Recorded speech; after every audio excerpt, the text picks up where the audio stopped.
Welcome everyone. We are live. Thank you, Sneha. Hello, everyone. Hi, Priyanka. Welcome on board.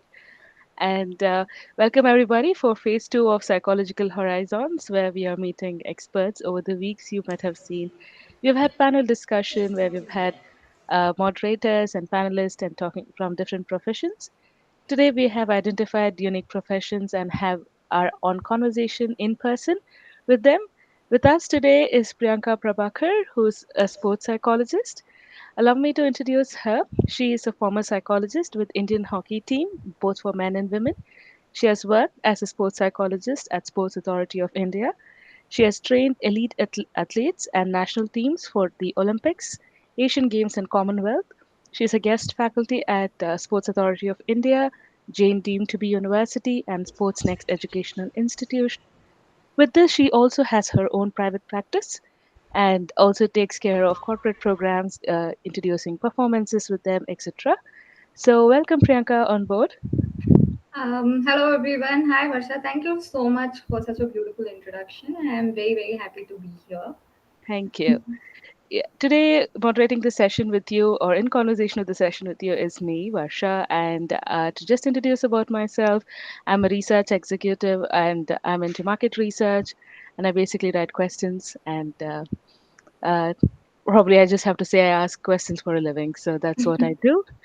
And today I'm very excited to have conversation with you. And to crack on, I would first like to understand your journey. How did it start? How did you move from campus to sports psychology, Sports Authority of India? How was the transition? Um, I finished masters at Montfort, and I was teaching at St. Anne's Degree College for Women, which is in Alsur, Bangalore. Post that, I wanted to do my MPhil because I thought that if I'm going to stick to the teaching job, it's important that I study more and learn more, so that I will be able to help students excel. So during my MPhil journey, I really wanted to do something that I'm very passionate about, and for me, somehow when I was looking for topics and areas of research interest, it somehow came that the retirement from sports of athletes was something that really stood out to me.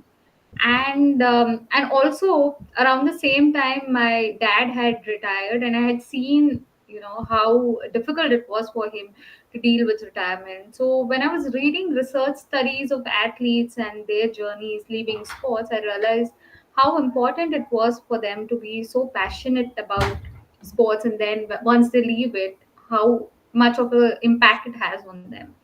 And yeah, from retirement I moved to performance later.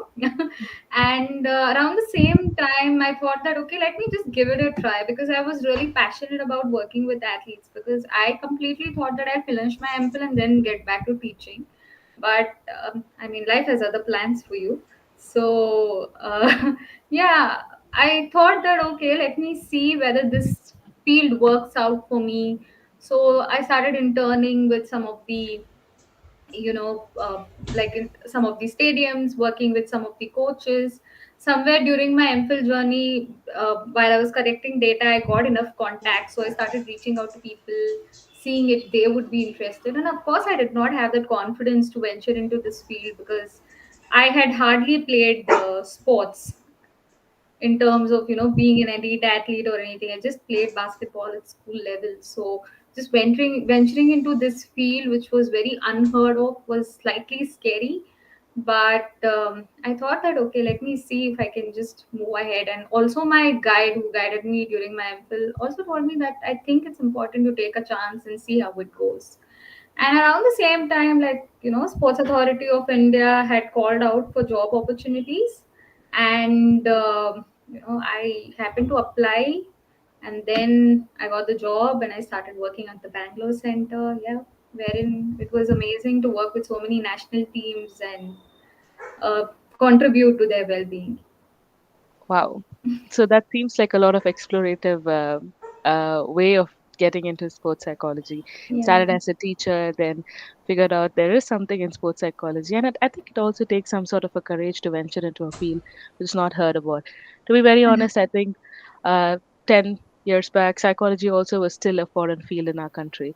And Yeah. then uh, getting in, finding something about sports psychology and getting in there. Now, what were the elements or that kept you prepared for this journey, or what were you thinking? What was something that you had in you to pursue sports psychology as a career, and what was something that you picked up on the way? I think my intuition, it was so strong that I just wanted to do this. This is what I wanted to do Hmm. because it's. I mean, after doing my MPhil back then, around 2014, I would have got opportunities in the teaching field also. But somehow it was like, just give it a try. It's okay if you fail, just go for it. So there was this strong intuition, just try it out. But there was a lot of fear also because I was like, I hardly have any experience. How will I go work with some, like the athletes who are competing at the highest level? So I don't know if I should be taking that level of risk. Maybe I should be starting small. So there was a lot of doubts and you know right? So when you're venturing into the new field, so I went through all that, but I'm glad I went for this. Like, after joining SAI, Sports Authority of India, I mean, there was a lot of confidence also which came in because I worked there and I learned a lot from my experience of working with the high performing teams. And also, traditionally, you don't really learn a lot of sports psychology concepts, right? Like, I come from a specialization in clinical psychology. So, applying positive psychology concepts and learning about the sports, learning about athletes and their well-being. And my whole research journey was in retirement, so I hardly did anything to do with performance there. So I learned sports from the athletes and the coaches. So yeah. Wow, that's exciting. So, if I can ask, how was your collaboration with the athletes and the coach, and what was your key role as a sports psychologist? So I think I went with the mindset that athletes are victims and the coaches are the ones who are the perpetuators. That was my mindset because it was always like, your clients are the most important people, right? I was, before beginning my career in the field of sports psychology, it was more like that. But I think the more I learned about the athletes, I learned about the coaches, I realized that these people put in so much of physical and mental effort on the field. And there's so much more to sports. It's not just about your performance. There's so much happening in their personal life. There's also a lot in terms of they have to take care of their administrative works also. There's so much that really happens for them. And so many of the athletes may not even be coming from educations that we've had the opportunities to study. So how are you going to make them confident people? So I mean, it made me very compassionate towards athletes as well as the coaches because they put in so much hard work and effort. And some of the coaches in India are doing everybody's jobs, in the sense that maybe their teams do not have a physiotherapist, or they do not have a strength and conditioning coach, or a psychologist, and they are playing all the roles. So there's, like, five jobs which is being done by one person, and at the same time he's also working towards the performance of athletes. So I think I realized that I don't know how these people manage all these things. So yeah. Yeah, So yeah. Out of the discussions that we've been having these many weeks, we've always realized that the profession that you work also has a lot of administrative roles that you pick up, mhm. and it's you cannot really say that this is what I is in my job description and I'm not doing any of the administrative work. But it is somewhere pinching to know that the coaches play the role of every other profession as well. Yeah. Now, what is your thoughts on when did the idea of sports psychology enter the Indian system, and how did they welcome sports psychologists? What are your thoughts? I'm not sure of the best. I'm not really sure of the history behind sports psychology in India. Can you Mm-hmm. throw some lights on that, please?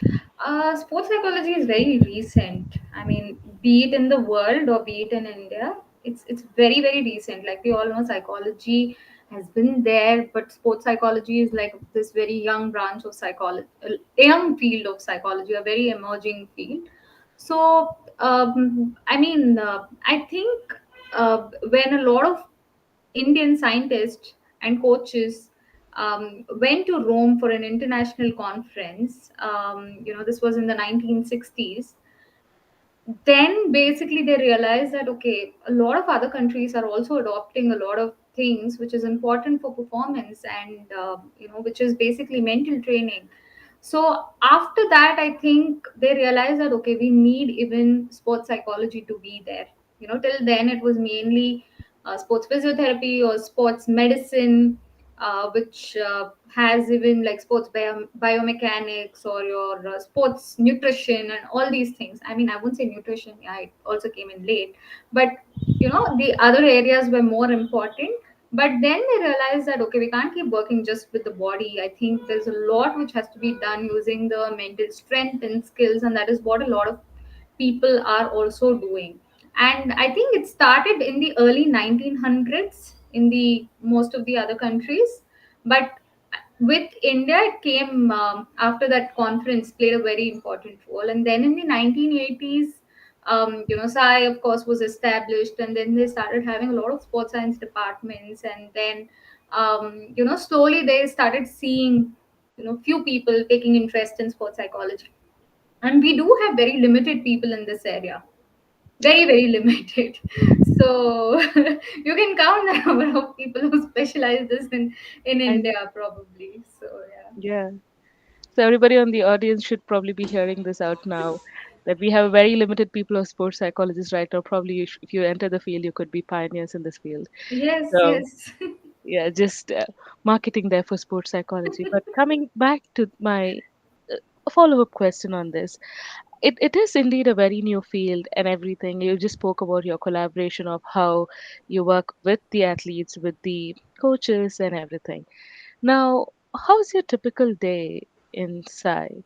Or yeah, how as a sports psychologist, how is your typical day? How does your day work with them? So basically, I have, I mean, different roles to play. So basically, as a sports psychologist, you have your teaching roles, you have your research roles, and apart from that, you do your individual counseling and a lot of team building activities if you're working with sports teams, basically. So, and then you go observe the athletes and the coaches on the field, and then probably do a lot of mental skills training on the field. So, and of course added to that there could be certain administrative work. So Yeah, it depends on the job profile, but in my private practice, again it differs every, I mean, daily it's a different schedule, because sometimes I go to the academies that I work with and I see the athletes on the field. It's one-on-one session, and then trying to analyze from the mental perspective what could be done to enhance the performance, and what could be actually causing them to not really perform to their potential. So it's identifying the issues, so it could be just doing assessments. So the uh, and I like doing multiple things. So it's nice that this job offers me to do a lot of things. Like I can do research, I can do assessments, I can do counseling, I do teaching. So that way, yeah, the opportunity is really good. right. So it's kind of like a collaboration of multiple other facets, and then you put forward the best. So is it okay if I can say it's a holistic approach towards well-being? Yes, yes. In- And at the same time, you just can't stick to your field. You also have to probably, let's say, if there's an injury, you work with a sports physiotherapist and a sports medicine expert, so that you understand how the athlete is progressive and progressing, and then what you have to do and what you have to contribute to do to improve the well-being of the athlete. So there's so many things that a sports psychologist does, and it is like a collaborative approach with everybody. You have to work as a team. When you're working in the sports team, it's the coach, then you have a strength and conditioning experts, physiotherapist, a sports medicine doctor, a physiologist, a nutritionist, and a sports psychologist. So yeah. Wow. So Mhm. it literally takes a village to get that Olympic medal for us. Of course. Yeah. Right. So that brings me to another question. So are you okay to share a case study that you would have worked on, or probably a situation that you would have worked on with a team per se, because I've been told that you were formerly working with the Indian hockey team, both men and women. Mhm. Um, can you share some story? How did you work around with the whole of the team? Okay, let me just think about it. Sure. Yeah. It not necessary that it should be a specific incident. It could be series of incident, or you could stitch multiple things to give a holistic approach. The rationale behind my question is to uh, make individuals aware that this could be one of the roles and responsibilities while you're working with a Indian representative team.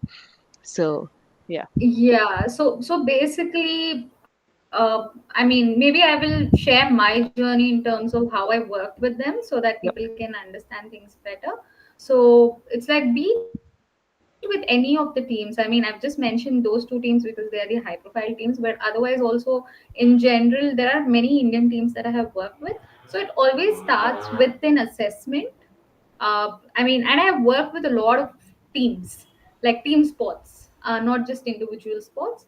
So it is about doing a lot of assessments and understanding the strengths of the teams, their areas of importance, improvement. Sorry, and apart from that, I also look at how much time frame we have, because a lot of times, what happens is, there could be a very limited time frame before a major competition.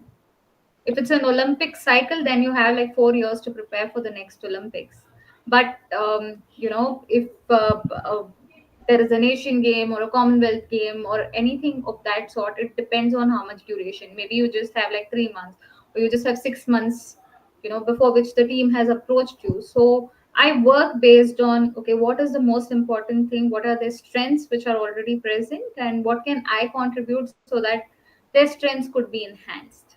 you know so, and they already have a style of working, they already have a style of performing. So you can't do a lot of things which could mess things up. So it could be mainly, I would say, like a lot of surface level work which takes place then. Yeah, things which are very important for them to just do, and things that they could just work on in that particular time frame. But if you have a long time at hand, you can do a lot of things. We I mean, I of course have worked with a team of psychologists also. So basically we would design programs for them in terms of, what are the team building, what are the issues in the teams which are present, and how are we going to tackle them. And most of the times, when we are working with athletes, of course they would prefer a lot of activity based approach, Mhm. because they train so much, almost like some of them train almost 6 hours a day physically. And imagine listening to a lecture which could be extremely boring for them and for us. So I think, activity based approach, teaching any of the psychological concepts using, making it fun, making it activity oriented, and still showing them the message is very very important. And those things are extremely important when you're working with the team. And apart from that, yeah, helping athletes build a relationship with their coaches is also a very important job.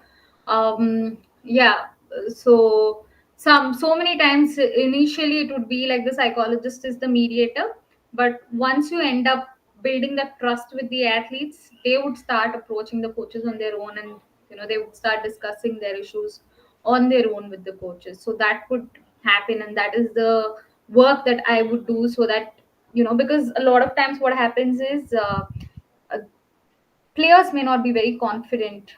Even if it is a issue, they may not be confident enough, worried about, okay, if I go talk about this issue, will it affect my selection, is one of the biggest fears. So helping them be vulnerable with their coaches is, yeah, my job somewhere. Wow. And apart from that, I think also inspiring them to reach their peak potential is very very important. Traveling with them, you learn a lot, because of course in psychology we've been taught so much about confidentiality and consent, but a lot of things goes for a toss when you're working in the field of psychology, sports psychology especially, because you know it is like you have to work together. Information has to be passed on to the respective people.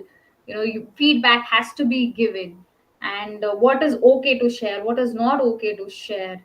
And when you're staying with the players, how are you going to still maintain your own personal space? So there's so many other challenges which come into the picture, because um, you will be able to draw the boundaries very clearly in the probably clinical setup or a counseling setup, but in the sports field you are seeing your athletes day in and day out. You're seeing them for years together, and you also have a personal connection with them, so you may have your favorite players. So there's so many things which are pretty challenging, Mm-hmm. yet I think they make you more human. Um, so yeah, these are some of the things which happen Yeah.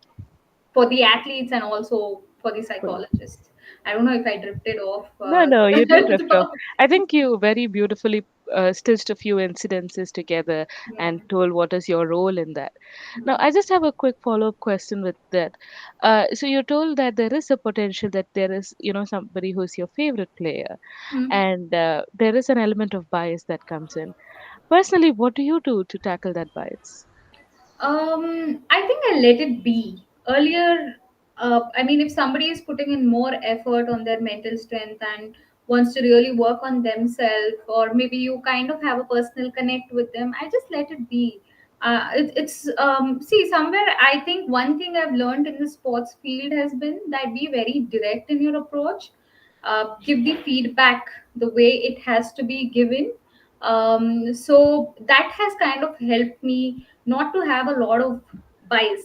Like, I may say that okay, I like this person, but when I have to give the feedback or when I have to work with them, somehow I don't really let it affect my work, because I'm like, okay, I need to have the courage to tell them what the truth is. Otherwise Yeah, I am not going to be doing justice to my job. So that is the beauty of this field, because you're working with multiple people and you need to be able to speak up for yeah, yourself. And there could be a lot of fear of judgment which could be there. However, um, it also makes you stronger.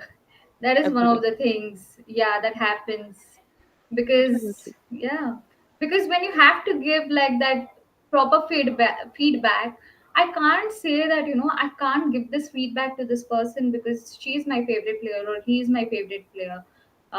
Then I'm not being courageous enough there. Yeah, So takes a lot of courage effort. from you to, yes, and also a lot of effort and also a lot of difficulty to just say things the way they are. But I think, yeah, I learned these things from the coaches, actually. One of the Absolutely. coach, yeah. I think it's very well put forward in terms of every profession. There is some sort of bias that we try to, work on. But I think this is the fresh perspective that I personally am hearing. That yeah, I do have bias, but let it be. But let's start with my professionalism first, on what my role entails me to work on. So that takes me to another question. What are the challenges that you had on this journey? Did you face any challenges, Of course, and a how did lot you of them. tackle? A lot of them. I think, the way psychologists are trained is perfect for clinical and counseling setup. But Mm-hmm, for the sports setup, maybe because I did not have a formal education when it comes to sports, the biggest thing was I would doubt myself self at every step, that am I breaching this confidentiality? mm-hmm, I am revealing this information, but is this okay to be revealed? If I don't reveal, the coach may not send his player to me again. So how much is okay to reveal and what is not okay to reveal? So that was one of the biggest challenges for me. But I think as I started moving forward in the profession, of course, with a lot of supervision, I started realizing that let me have a transparent relationship with everybody. That makes my work easy. So mm-hmm. there's nothing that I have to hide as such. The athlete doesn't have to hide things. He knows exactly what I'm going to be revealing to the coach, and everything happens from his consent. That, listen, I will have to give feedback to the coach. So what are you okay? So we kind of discuss that part, and then information gets revealed to the coach. Mhm. And I also informed them that yes, your coach is going to come in, and probably we are going to have a lot of discussions in terms of your performance. So I will have to give my inputs and my feedback. I hope it's okay in terms of what are the areas that we are working on. So that way there's a lot of transparency, and I wouldn't feel guilty. So yeah, Yeah. so that was the way I think that was the biggest challenge for me. Mhm. And sometimes what would also happen is, yeah, some of the athletes are going through a lot of personal issues, and some things probably would have to be revealed to the coach, because ethically it is my duty and responsibility to reveal them to the coach. But then I think I would have developed that kind of trust with the coach. So I would tell him that, um, you need to trust me. I'm working with something. You will get to know about this in a while. But in the meanwhile, just trust me on what I'm working on. So he wouldn't even ask me what I'm working on. So Yeah. those things would make it really, really easy for me. Right. And yeah, and apart from that, while doing assessments, especially while doing team assessments, sometimes when you're asking strengths of each other's, it's important that the team also knows about each other's history, each other's background. It's like a group session, which is of course happening. So sometimes when we're very uh, importantly discussing the areas of improvement, so when other players are giving them feedback, they might feel bad. Yep. So how are you going to handle that? So and they wouldn't really want to come to a psychology session. So telling them that this is their profession, this is something that they have chosen to do this for the country, so it's very, very important that they work on the skills rather than taking it personally. So being very practical about it. Yeah. Yeah, so those are some of the things. Correct. I mean, I just have a comment on that. I think as a country, we have to still work in progress in terms of giving and taking feedback. Both Hmm. are something that uh, you know we have to give feedback in certain way that it is not offensive, but it helps somebody to grow, and we should also develop a mindset for taking in the feedback to develop ourselves. So I think I would say that it's not just the players, it's everybody across the country. Or I don't want to just say our country. I think across the globe, many places, people still struggle to give proper feedback and take in proper feedback. So that's a whole discussion, I would say. And yeah, thanks for sharing that. But at some point, you also mentioned that you developed some skills from one particular sports psychologist. So that takes me to my next question. So, do you have mentors? Do you have somebody who has pulled you or helped you understand the situation and how, um, like, they have helped you pave your path in this career? Would you like to? Of course, a lot of people. My therapist really helped me a lot, Mm-hmm, personally. And apart from that, yes, a lot of I would write to a lot of sports psychologists abroad. mm-hmm, Maybe because I kind of knew them through my MPhil journey, so I would write to them. So if at all there was a challenge, I would get like opinions from three different people, and my colleagues were very, very supportive, because we would all sit together and think about, okay, what are we supposed to do in this situation? This is a very challenging situation, and I'm not feeling very good about this. So having very difficult conversations was something that we did as a team of psychologists. But yes, having mentors, I think, like when I would go to conferences, I'd really build connections. mm-hmm. And if there was a difficulty, I would really mail them, and they would be so prompt in replying back. And it's very nice. And of course, a lot of psychologists in India, senior psychologists, I would also reach out to them, and tell them that, okay, I don't know what to do in certain situations, and I don't know how to handle it. So if you could guide me in this, it'll be really good. Yeah. So, yeah. So yes, having mentors, very, very important. Yes. I think having mentors, and I think you also touched it in this point where you should be open to asking questions and humble enough to say, I don't know. Could you Yeah. help me understand that? So Yes. I think that is very important in any field that is still developing or work in progress. I think on that note, I would like to ask, where does India stand in sports psychology? Uh, is that a tough question? I'm sorry, but I Hmm. think, I don't know. I'm just thinking that. there is so much stigma surrounding psychology itself. So, Mhm. with sports psychology, there is openness. Like some of them who are aware of it, maybe they feel that okay, my child is crying a lot after losing every tournament, or if he doesn't perform well, she is upset.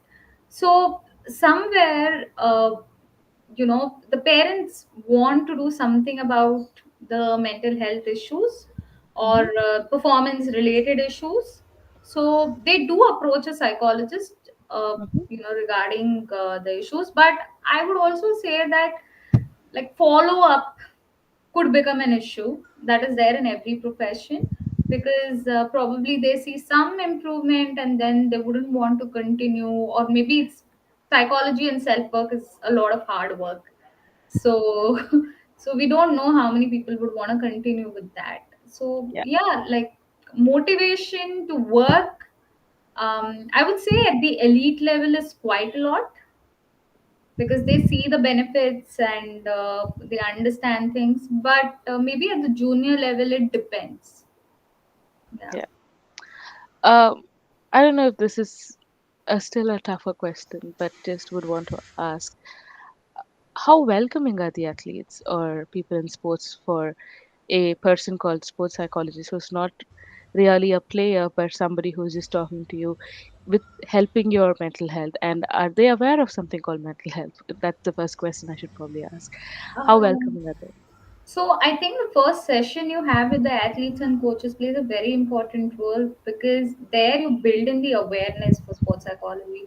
You tell them that where are you actually going to help them, what are you not going to do, because there's so much stigma. They think that some of the coaches also may end up thinking that okay, psychologists may take away my players from me.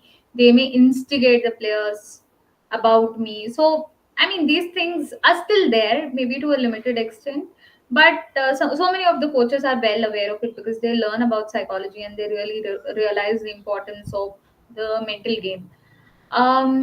So having said that, I think the first session you have really makes that impact on the people, and the players themselves acknowledge that yes, this is an issue with us and we really have to do something about it. And especially when you're working at the elite level, they know that we have to really work hard, and because we're playing for the country and we're really representing. So, and probably they also have an individual ambition that it will really help me a lot. Yeah. So that way they could be open. But again, it depends on an individual. As a Yeah. team, probably, and I would say the coach plays a very important role. Absolutely. Yeah, because he is the head of the team.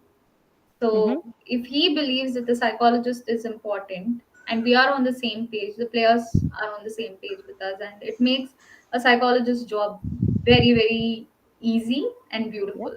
Yeah. Wow. Well, thanks for sharing that. I think my question now is going to be slightly diverted, but yeah, let me know your thoughts. So I think till now we discussed about sports psychologist role in terms of well-being of the athletes, in terms of being the person in terms of assessment and playing a mediator role, being that person that they are open to come and speak to. And I think very clearly you also mentioned that you're also helping them be vulnerable to their own coaches as well. So all of this we mentioned. Is there a part of sports psychology which also deals with research or strategies that develops that you would probably uh, are there some sector of psychologists working on um, having the game, like I'm talking about team games, Hmm. where they say that you could probably use this strategy, you could probably use this methodology, and are there somebody who's working on the background to help that? And I'm sure I see that it could be a collaborative work with a coach, but do you have any thoughts on anybody working on the other part of psychology, let's call it the dark room of psychology with research? Uh, See, I think as a sports psychologist, it's your initiative, Yeah. in terms of how much effort you are also taking in order to help the team, how much committed you are, and how much dedicated you are. Mm-hmm. So probably you have, when you already have a team, yes, everybody ends up researching and probably things of innovative ideas of understanding. But yes, first thing is we try to understand what the problem is. It could be something with their non-verbal communication. It could be something with their gestures or their body language. Their energy levels are down. So what could you do? What is going to help them to build up that energy level higher? Probably what happens is, when they're playing, they, I mean, if they end up not performing well, the opponents end up scoring more goals or something like that happens. The team's confidence can get lower. So how can they bounce back? What are the mental strategies that each of them can do? So how could they communicate, or how could they build up that aggression level or that energy level? So these are some things that we end up practicing on the field. And also in a lot of group sessions, these things would be discussed, maybe watching their matches also, that this is what has happened, using their videos and working with their video analyst and saying that okay, this is what is happening. Wow. So yeah. And also the coach plays a very important role, and he's saying that look at your body language here, and then you practice the same on the pitch, on the field, and then you go to the competition. And we are training them on the field a lot of times, because we are telling them, okay, we want you to be very mindful today, we want you to give a lot of positive feedback and instructions to each other today. So Yeah, so that way they practice it on the field, and that gets translated to the competitions. lovely. On that note, for somebody looking at a similar career path as yours, Mhm. or similar career trajectory, if I may put, what would be the three golden nuggets of advice that you would like to give? um I would say be open to learning. Mm-hmm. So, and stick to your style of work, Mm-hmm. and ask help. Yeah, these are the three things. Yeah, Wow.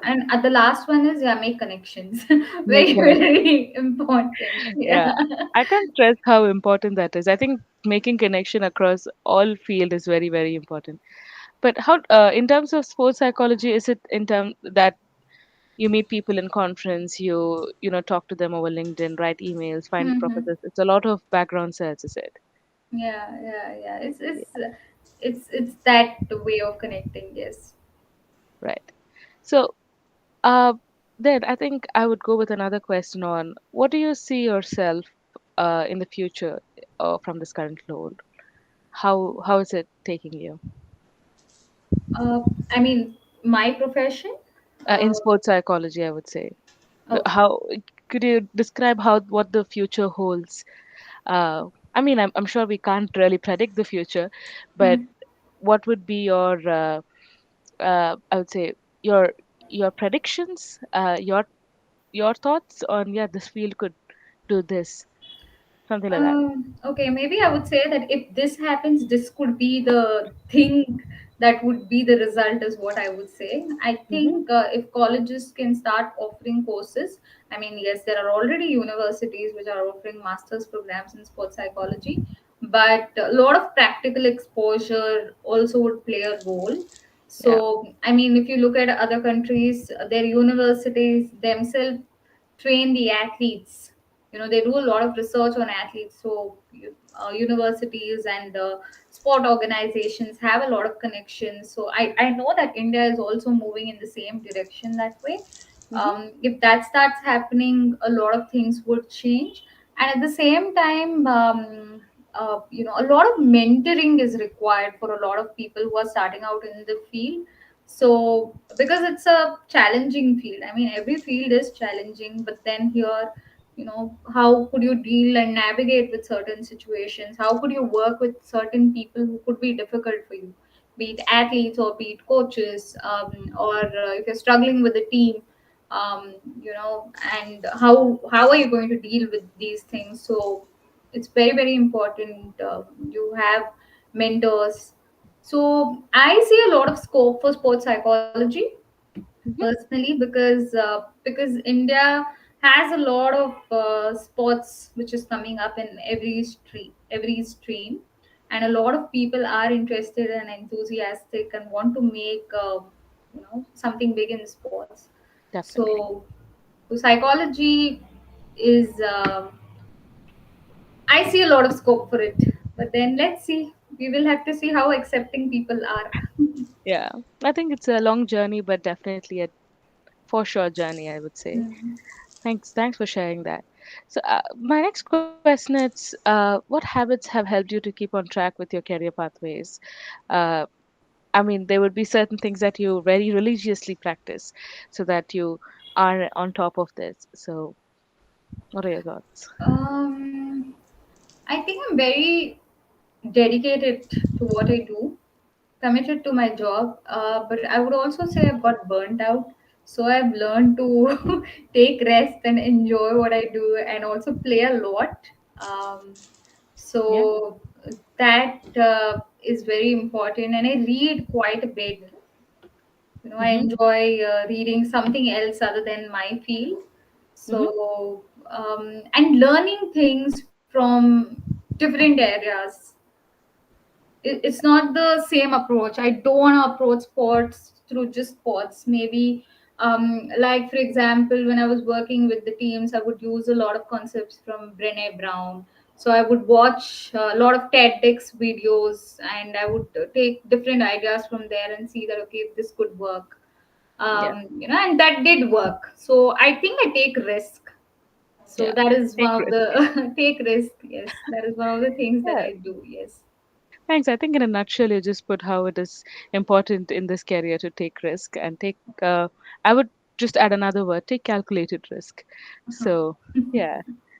That Yeah. now I have one last question from my end before we move to questions from the audience. Sure. And my question is, infamous topic of work-life balance. What is this in this line of work? I think at some point you did speak about how burnt out you are. So that shows that there is not really proper work-life balance. But I'm not leading you to answer in that line, but you tell me, how is work-life balance here? So I think I pushed myself too much because sports really demands a lot of perfection. And it was not that everybody was expecting certain things from me, but I think somewhere I kept pushing myself that no, they have to win, they have to win, so I have to do these things. So, and I really pushed my team also quite a bit. So it Hmm. was affecting a lot of relationships, I would say, be it with friends or be it at home. Then I think as a team we started noticing that oh my god, we're being so empathetic, it's really draining us out quite a Yeah. bit. So and then I also quit my job because I was so burned out. Hmm. Okay, like I couldn't handle it anymore. I couldn't get up and then go to work every day. I just needed to take a break. So I did not work for almost 6 months. So Okay. I just started doing things that I would enjoy a lot. I slept a lot. I would, I that was a good lesson for me because now I don't burden myself. Wow. Yeah. Thanks for sharing that. It is important to catch yourself when you are overworking. So, and that doesn't lead you to burnout. But I'm glad that you could take a break to regenerate yourself. Yeah. And that's a wrap from my questions. Now, moving ahead with the questions from our audience. So, the first question is, where are few places beginners sports psychologists can apply for job? Yeah, uh, when they're starting, like, I think this is specifically to students who would have just done their masters in psychology or counseling Mhm. psychology, and somewhere they would like to push their direction towards sports psychology. What Okay. were the places that you recommend? So I would say that work with. I mean, if there is an opportunity, the best thing is to build your connection in your master's level. Maybe if you're doing a research, in your first year or your second year, we all end up doing research, right? So during that time, if you are really interested in pursuing something in the sports field, build connections. Then work with coaches. Then so that you also know that okay, if I finish my masters, I can go to these people and work with them. Correct. So that is one thing that I would definitely encourage. But other than that, there are a lot of government jobs also which are opening up for sports psychologists and really well paying jobs in India. So you Wow. can look at Sports Authority of India. If at all you have like recommended years of experience, Mm-hmm. and certain specializations which are available. I mean, I think we don't really have a mandatory sports psychology program in masters as such for you to apply in most of the places. So masters in applied psychology, be it with clinical specialization or industrial, anything is going to work, as Yeah. long as you have the passion to work in the area. So build contacts before you know that, maybe connect with a lot of coaches, and also it's your individual effort, like, because you have to show yourself up. You need to show that, yes, I am interested. I would like to go ahead and go to the field, meet the coaches. So you Yeah. really have to show up if you needed the job. Perfect. I think sometime some few years before somebody told me this, when you want something you have to go hunting for it. Yeah. And yeah, I think it sums up to know that if you would want to find a job, it's necessary for you to jump into searches. But just to reiterate, is there any specific institute that people would have to go ahead and apply for?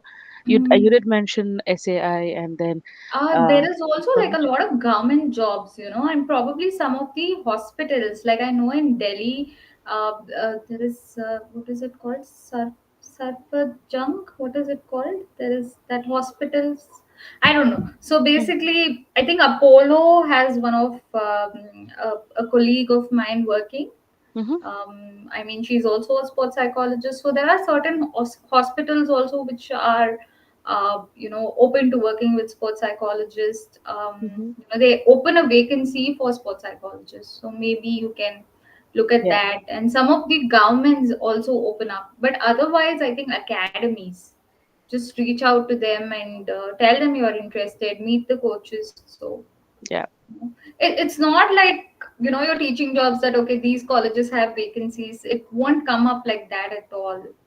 You have to go in individually Yes, search. yes, and Yeah. maybe connect with sports psychologists, and you Mm-hmm. know, like if there are projects which are coming up, and like independent consultants like me, if we have a lot of project and we need people, we will reach out and say that, okay, like, maybe these are the people that we can reach out to and think of, especially for this particular project. So it could work like that. Brilliant. Thank you. On that note, our second question is I think people are interested to know what is the basic pay that they can ask for in terms of INR. Uh, Hmm. I mean, you could give them a range, basic. I mean, I think you could also filter it in terms of if it's a personal project that they're working for, it's a full time employment that they're working for. If you could give a range of pay that people would look into this particular field. Okay, I'll tell you what. This is like in 2013, 14, Mm-hmm. when I started, and I had done my MPhil back then. Just when I was looking out for jobs, some of the places were saying that we can give you like 13,000 for a month. So Oh, that was that low back then. So I mean, I didn't agree for any of it, because I was like, I've studied so much and I don't want to be paid this little. So, and pays very very well. mm-hmm. So I mean, you can, if you're a little bit experienced, you can get anywhere from 60, 70 to a lakh. Mm-hmm. So apart from that, uh, you know it depends. It is. Basic pay for a starting, it could be 25, is what I would say. Mm-hmm. 20, 25, I think people, if you're really passionate, will go in for it. Mm-hmm. But uh, yeah, if you're very lucky, maybe it could be even 40 for your starting pay. Yeah. So it's still range, and I think it also depends on the academy that you're associated with and how welcoming that they are to pay, etc. So I think that's something that they personally would have to go search for to establish that, Yeah, right? yeah, yeah. But otherwise, once you're established, you can charge a lot. So that is there. That is definitely the Yes, yes, yes. right. So I think then I have a last question, which is where do sports psychologists go for supervision? Do you have a supervisors for you? So basically, I go to a clinical psychologist for supervision, Mm-hmm. because here they're very, very limited sports psychologists, Mm-hmm. and I only go on need basis now. because I think a lot of I take on very limited clients. Hmm. So I mainly go to a clinical psychologist for now for supervision. If I don't know how to handle a particular situation, is when I go for supervision. Yeah. Brilliant. Thanks for sharing that. I think that's a wrap with all the conversation, but is there any particular thing that you would have to talk about or anything that we have not touched in understanding your career trajectory?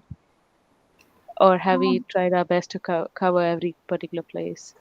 I think we did. We did cover a lot of things. And I just want to say that what you learn in this field, you can apply it in any of the fields, like Mm-hmm. probably working on giving feedback. And that is something that has really helped me quite a bit. So I'm able to use that, especially even in my work with the corporates. Yep. So, so I think application is really beautiful because performance is required in every area. But more than performance, I think as psychologists, we stress on mental health. If Mm-hmm. they are mentally healthy, they will be able to, you know, perform better. So that is the thing that we stress on the most. So that is the baseline from which you can venture. Perfect. That's so well put. I think I personally have a lot to carry after the conversation with you. I think one of the most important thing that you told, which kind of gave me an Hmm. open view that I never had before, was in biases that you spoke about. Yeah, I do have bias. It's okay, but let me be professional. That's more priority. And to sum it up, at some point you told it's okay to take risks. So I think it was all a beautiful conversation with you, Priyanka, and Montfort Alumni Association, and the Project Psychological Horizon has been really really amazing to have you, and it was incredible to talk to you. Thank you, Priyanka. Thanks for the Thank you so conversation. much, Varsha. It was such a joy talking to you. You asked me such difficult questions. Sorry, I'm sorry about that. No, but it made me think. But it was really beautiful, and I really enjoyed the conversation. So thank you so much. So it Thank you, made, Priyanka. yeah, it was a very intellectual conversation, and I hope people have benefited from whatever I've discussed. Definitely. Thank you, Priyanka. Thank you very much. And you have Thank a you. lovely rest of your weekend. And we'll see you on the other end. Bye. Yeah, sure, sure. Thank you. Bye bye. Thank you. Bye bye. Bye.